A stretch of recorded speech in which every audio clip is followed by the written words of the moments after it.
mengenai virus corona ini sendiri yang lumayan. Gimana? Oh siap ya, karena ini udah kurang lebih 3 mingguan kita udah stay at home, tapi ternyata jumlah dari korban juga semakin terus meningkat gitu. Nah jadi kita mendingan langsung tanya sama yang ahlinya nih. Yang lebih besar lagi jumlah dari korban kepanikannya nih Om, yang lebih besar lagi nih. Nah kira-kira sebenarnya bagaimana awalnya dulu nih kita menanggapi mengenai virus ini? Virus itu sebenarnya gimana sih sebenarnya, Dok? Virus ini sebenarnya kalau coronavirusnya itu udah dari dulu udah ada, dari zaman sebelum Masehi juga udah ada, banyak sekali coronavirus dari zaman dulu. Oh, udah ada corona itu.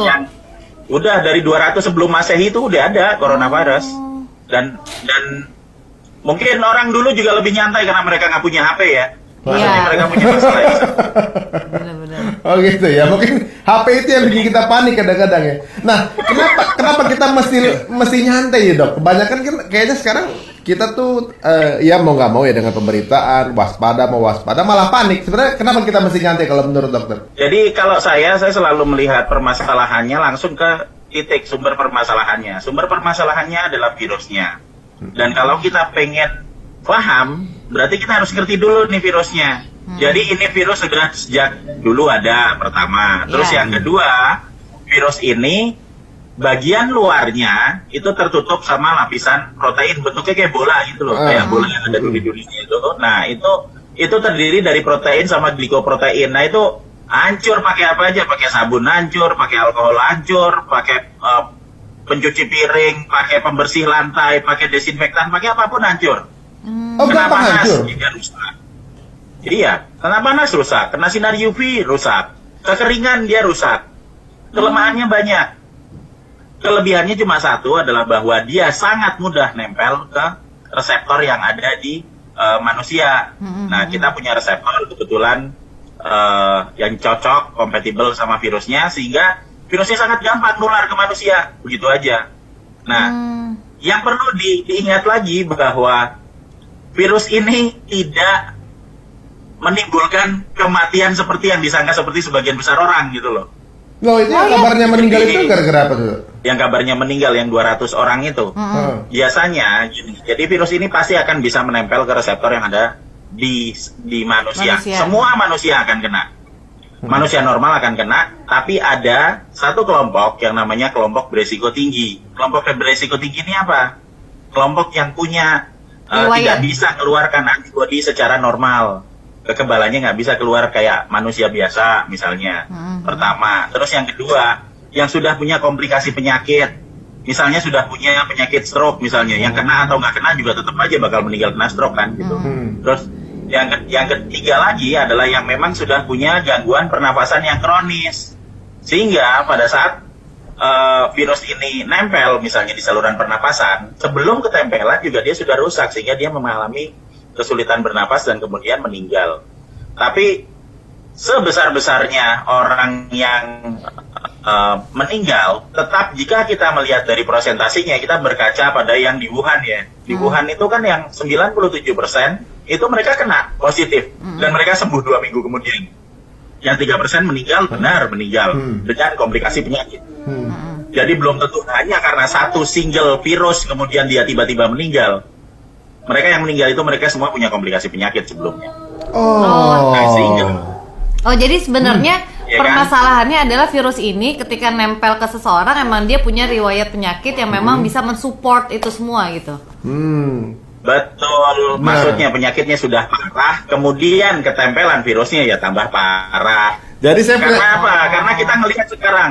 Nah, kita coba ngelihat sekarang keluar deh. Pada saat kita keluar, ternyata kita orang-orang masih banyak yang biasa dan 97% juga masih menjalani hidup seperti biasa gitu. Virus ini tidak membunuh jika hanya dengan infeksi single. Dia akan bisa punya kemungkinan untuk merusak saluran pernapasan jika sudah ada komplikasi penyakit sebelumnya gitu. Tapi ini maaf nih dok, sebentar ya. Kalau misalnya kan tenaga medis itu kan udah jelas misalnya kesehatannya juga sebenarnya baik-baik saja gitu. Nah tapi kenapa banyak juga tenaga medis yang terpapar virus corona jadinya ya banyak menyebabkan kematian juga? Nah, kita akan ngomong mengenai analisa resiko sekarang. Jadi kalau kita ngomong virus tuh kita ngomong di dua tempat nih ya, di dalam badan kita sama di luar badan kita. Jadi yang di luar badan kita itu nanti akan dibagi jadi yang jumlah virusnya banyak sama jumlah virusnya sedikit. Jadi pada saat wabah sekarang kita keluar rumah nih, itu akan ada virus di mana-mana. Cuma kita harus tahu bahwa virusnya itu nggak tahan panas, ya toh, nggak tahan kekeringan. Sehingga kalau kita keluar ke ruangan terbuka, jumlah virusnya pasti sedikit karena dia nggak tahan panas. Nah, kalau jumlah virusnya sedikit, resikonya minimal. Sekarang kita ngomong, di mana sih tempat dengan jumlah virus paling banyak? Rumah sakit. Jumlah virus paling banyak itu ada di tempat dengan ruangan tertutup, ruangan tertutup. Kemudian ada semburan virus yang dilakukan berkali-kali dalam jumlah banyak. Berarti apa? Ada banyak orang yang bersin di satu lokasi dan semuanya sakit di ruangan tertutup, ya di rumah sakit. Berarti sekarang dari analisa resiko itu kita tahu bahwa jumlah virus paling banyak itu ada di rumah sakit. Kalau virusnya masuk ke badan kita dikit ya kita demam-demam dikit lah nggak apa-apa. Tapi kalau masuknya kebanyakan ya sakitnya parah juga kan gitu. Nah itu yang di luar badan. Yang di dalam badan kita virus hanya bisa dilawan pakai antibodi dari dalam tubuh kita sendiri. Tuhan ngasih kita itu sel memori antibodi supaya kita bisa bertahan hidup gitu loh. Dan juga ngasih kita otak supaya kita nggak gampang dikibulin orang kan gitu. Iya benar-benar. Nah kemudian kalau misalnya antibodi kita tinggi pada saat badan kita fit ya kan bagus, maka pada saat ada virus masuk akan dimakan semua sama antibodinya.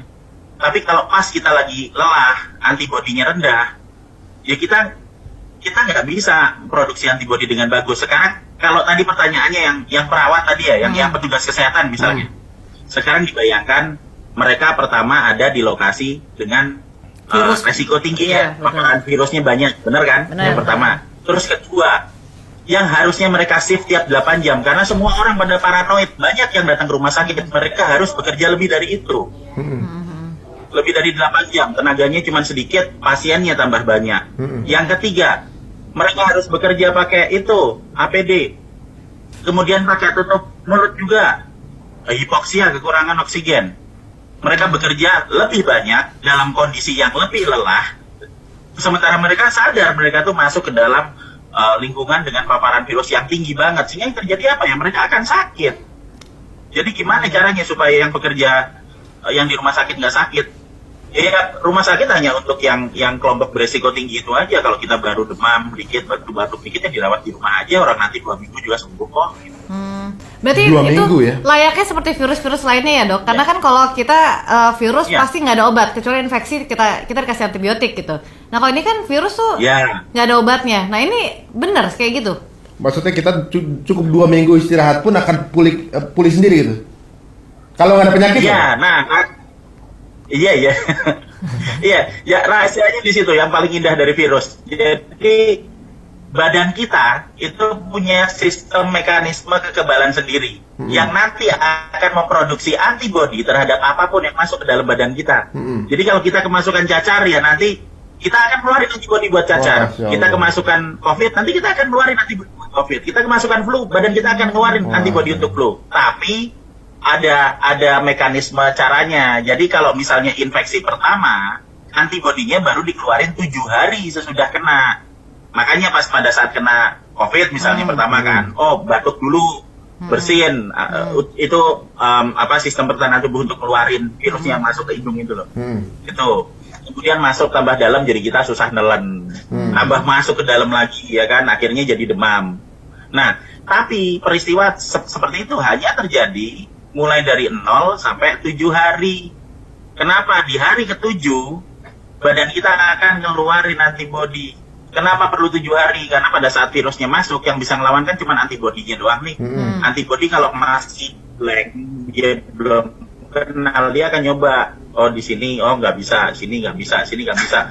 Dia akan bikin berbagai kombinasi. Begitu sampai dia tahu plak gitu antibodinya nyambung, nempel di sini, datanya disimpan di sel memori dan itu disimpan 7 hari sesudah infeksi. Sehingga pada saat kena kita akan sakit dulu seminggu, di hari ke-7 antibodi kita akan keluar buat buat menetralkan virusnya dan dikeluarkan banyak banget sampai hari ke-14 minggu kedua. Di hari ke-14 antibodinya banyak banget dan virusnya dihabisin. Sesudah itu dari 14 ya udah kita sehat. Iya. Nah, yang menarik nanti kalau saya sudah pernah kena misalnya, kemudian habis itu saya jalan-jalan lagi keluar ke mall gitu kan, terus karena virusnya masih pada banyak nyebar di situ, kemudian saya kan kena lagi, benar kan?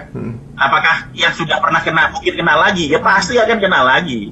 Tapi pada saat saya kena lagi, saya nggak perlu nungguin 7 hari. 1 hari langsung keluar antibodinya. Sekarang kena, besok kebal. Itu makanya kita divaksin cacar cuman sekali seumur hidup. Itu masuk akal. Masuk akal dong, masuk akal. Kenapa kita cacat cuma seumur hidup, habis itu nggak butuh lagi. Tapi begini dok, tadi penjelasan dokter tadi, waktu itu kan sempat ada yang viral tuh, broadcast yang kalau kita habis kena bisa kena lagi. Kebal.